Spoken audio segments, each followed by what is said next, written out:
नमस्ते। मुझे मेरे ऑडियो बुक चैनल पर आपका हार्दिक स्वागत है। द आर्ट ऑफ लेटिंग गो मुक्ति और शांति की कला का एक विस्तृत सारांश। क्यों हमें जाने देना सीखना चाहिए? हमारे आधुनिक जीवन में तनाव, चिंता और अनिश्चितता एक आम बात बन गई है। हम अक्सर अपने अतीत की घटनाओं, भविष्य की चिंताओं, दूसरों की उम्मीदों और उन चीजों पर नियंत्रण रखने की कोशिश करते हुए खुद को पाते हैं जिन पर हमारा कोई वश नहीं होता। ये सब एक भारी मानसिक बोझ बन जाता है जो हमें खुश रहने, स्वस्थ संबंध बनाने और अपनी पूरी क्षमता का उपयोग करने से रोकता है।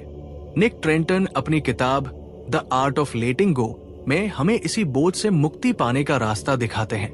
ये किताब सिर्फ कुछ सुझावों का संग्रह नहीं है, बल्कि ये एक गहन मनोवैज्ञानिक और दार्शनिक यात्रा है जो हमें सिखाती है कि कैसे अपने अंदरूनी प्रतिरोधों को पहचाने और उन्हें छोड़ दे।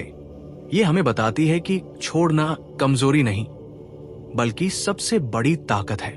ये हमें सिखाती है कि जब हम उन चीजों को छोड़ देते हैं जो हमारी सेवा नहीं करती, तभी हम वास्तव में अपनी सच्ची क्षमता को पहचान पाते हैं और आंतरिक शांति प्राप्त करते हैं। ये किताब हमें समझाती है कि जाने देना का मतलब हार मान लेना या उदासीन होना नहीं है। इसका मतलब है चीजों को वैसे ही स्वीकार करना जैसी वे हैं, अपने नियंत्रण से बाहर की चीजों को पहचानना और फिर अपनी ऊर्जा को उन चीजों पर लगाना जिन पर आप वास्तव में प्रभाव डाल सकते हैं, जैसे कि आपके विचार, आपकी भावनाएं और आपकी प्रतिक्रियाएं। हम क्या पकड़े हुए हैं, बोझ को पहचानना। द आर्ट ऑफ लेटिंग गो का पहला और सबसे महत्वपूर्ण कदम ये पहचानना है कि हम वास्तव में क्या पकड़े हुए हैं। हम अक्सर अनजाने में कई चीजों से चिपके रहते हैं जो हमें आगे बढ़ने से रोकती है। 1. अतीत का बोझ, पुरानी चोटें और शिकायतें। हम अक्सर पुरानी बातों, अपमानों या असफलताओं को पकड़े रहते हैं। ये हमें कड़वा बनाते हैं, हमें नए अनुभवों से रोकते हैं और हमें खुशी महसूस करने नहीं देते।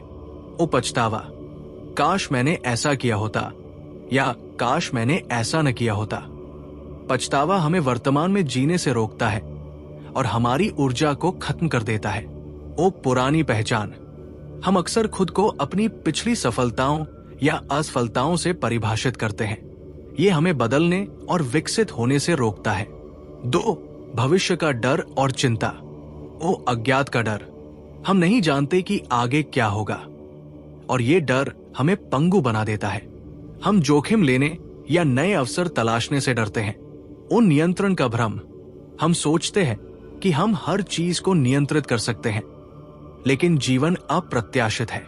जब चीजें हमारी योजना के अनुसार नहीं होती तो हम निराश और चिंतित हो जाते हैं। परिणामों से चिपके रहना, हम किसी विशेष परिणाम की उम्मीद करते हैं और अगर वो नहीं मिलता तो हम दुखी हो जाते हैं। किताब सिखाती है कि हम प्रयास कर सकते हैं, लेकिन परिणाम को छोड़ देना चाहिए। 3. दूसरों से अपेक्षाएं और बाहरी सत्यापन।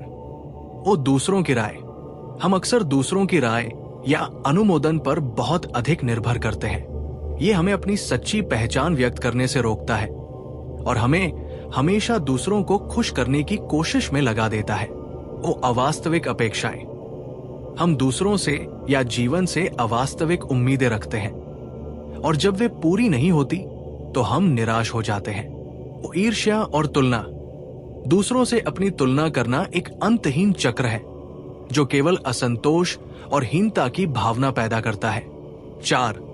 सीमित करने वाली मान्यताएं।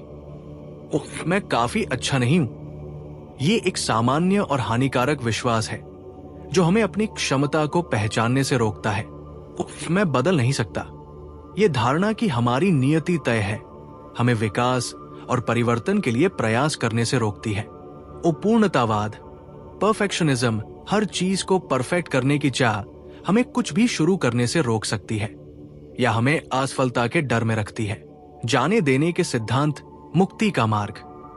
निक ट्रेंटन हमें कुछ मूलभूत सिद्धांतों से परिचित कराते हैं जो जाने देने की प्रक्रिया की नींव बनाते हैं। 1. एक्सेप्टेंस।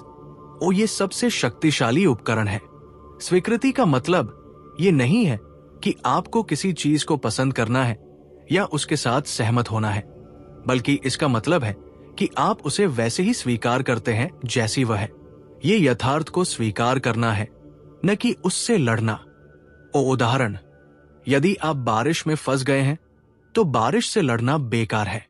उसे स्वीकार करें और छाता ढूंढे या घर जाएं। इसी तरह अपनी भावनाओं, स्थितियों और लोगों को वैसे ही स्वीकार करें जैसे वे हैं। ये आंतरिक शांति की कुंजी है। जब हम स्वीकार करते हैं तो हम प्रतिरोध करना बंद कर देते हैं, जिससे तनाव और संघर्ष कम होता है। 2. माफी। दूसरों को माफ करना, ये दूसरों के लिए नहीं बल्कि आपके अपने लिए है। जब आप किसी को माफ करते हैं तो आप खुद को उस व्यक्ति या घटना से जुड़ी नकारात्मक ऊर्जा से मुक्त करते हैं। ये पुरानी चोटों और शिकायतों को छोड़ देने का एक शक्तिशाली तरीका है। खुद को माफ करना ये उतना ही महत्वपूर्ण है। हम अक्सर अपनी गलतियों या कमियों के लिए खुद को दोषी ठहराते रहते हैं। खुद को माफ करना हमें आत्मदया और आत्मविकास की दिशा में बढ़ने की अनुमति देता है। ये आत्मघृणा और आत्मनिंदा के चक्र को तोड़ता है। 3. डिटैचमेंट। इसका मतलब है किसी चीज से भावनात्मक रूप से जुड़ना बंद कर देना, खासकर परिणाम से। हम कड़ी मेहनत कर सकते हैं, लेकिन हमें परिणाम को नियंत्रित करने की कोशिश छोड़ देनी चाहिए। ये हमें निराशा से बचाता है। जब हम अनासक्त होते हैं तो हम अपनी खुशी को बाहरी घटनाओं पर निर्भर नहीं करते। ये हमें रिश्तों में भी मदद करता है।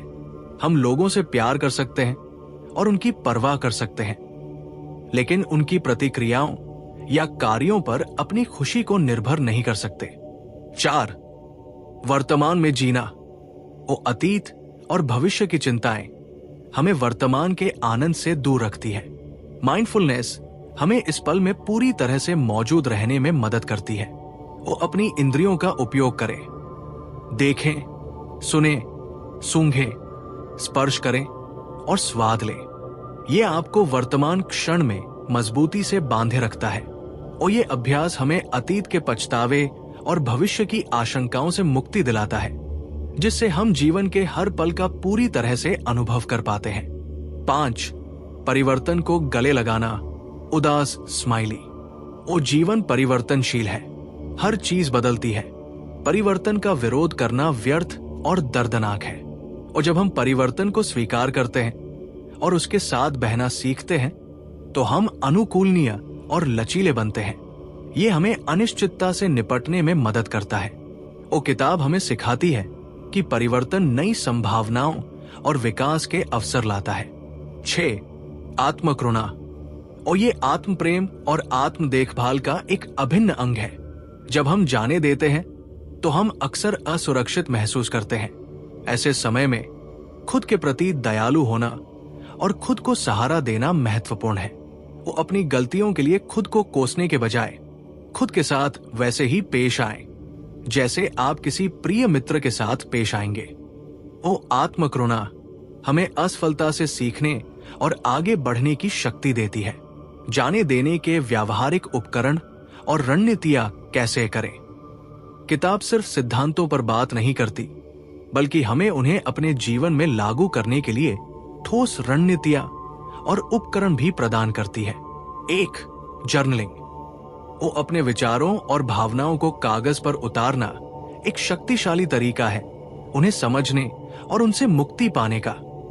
अपनी चिंताओं, क्रोध, दुख या डर को लिखें। जब वे कागज पर आ जाते हैं तो वे आपके दिमाग से थोड़ा अलग हो जाते हैं, जिससे आप उन्हें अधिक वस्तुनिष्ठ रूप से देख पाते हैं। आप अपनी उन सभी चीजों की सूची भी बना सकते हैं जिन्हें आप छोड़ना चाहते हैं। 2. मेडिटेशन और माइंडफुलनेस अभ्यास। रोजाना कुछ मिनटों के लिए ध्यान करना आपके मन को शांत करता है और आपको वर्तमान में वापस लाता है। अपने विचारों को देखें जैसे वे बादल हो, उन्हें आने दें और जाने दें, बिना उनसे जुड़े हुए। ये आपको विचारों से अनासक्त होना सिखाता है।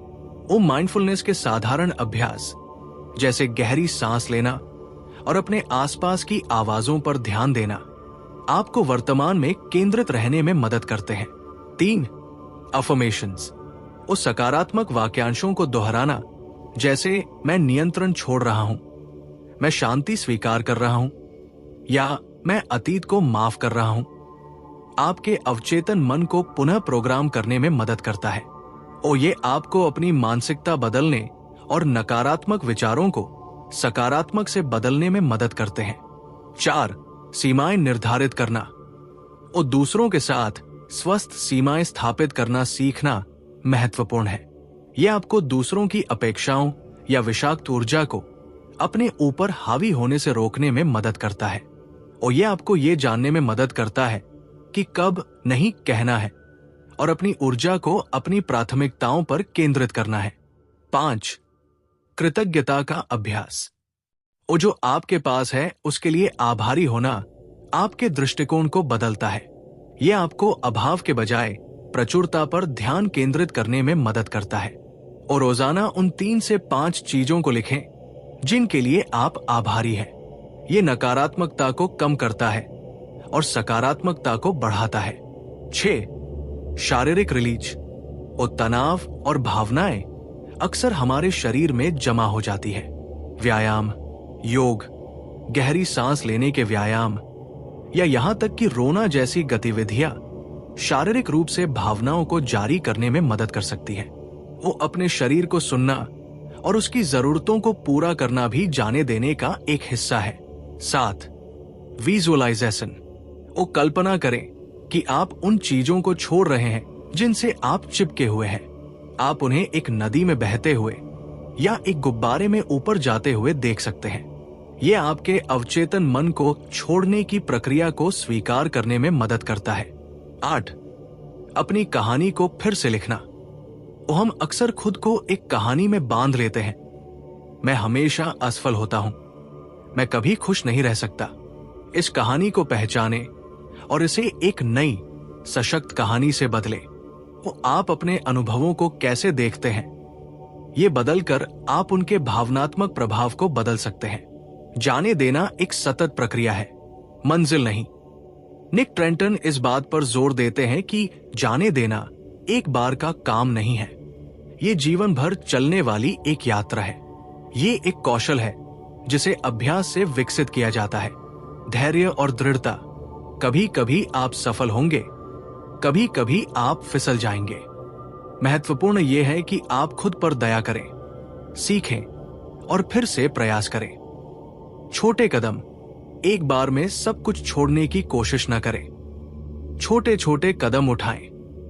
एक समय में एक चीज पर ध्यान दें। आत्म जागरूकता, जैसे जैसे आप अभ्यास करते हैं आप उन चीजों को पहचानने में बेहतर होते जाएंगे जिनसे आप चिपके हुए हैं। अपनी भावनाओं और विचारों के प्रति जागरूक रहें।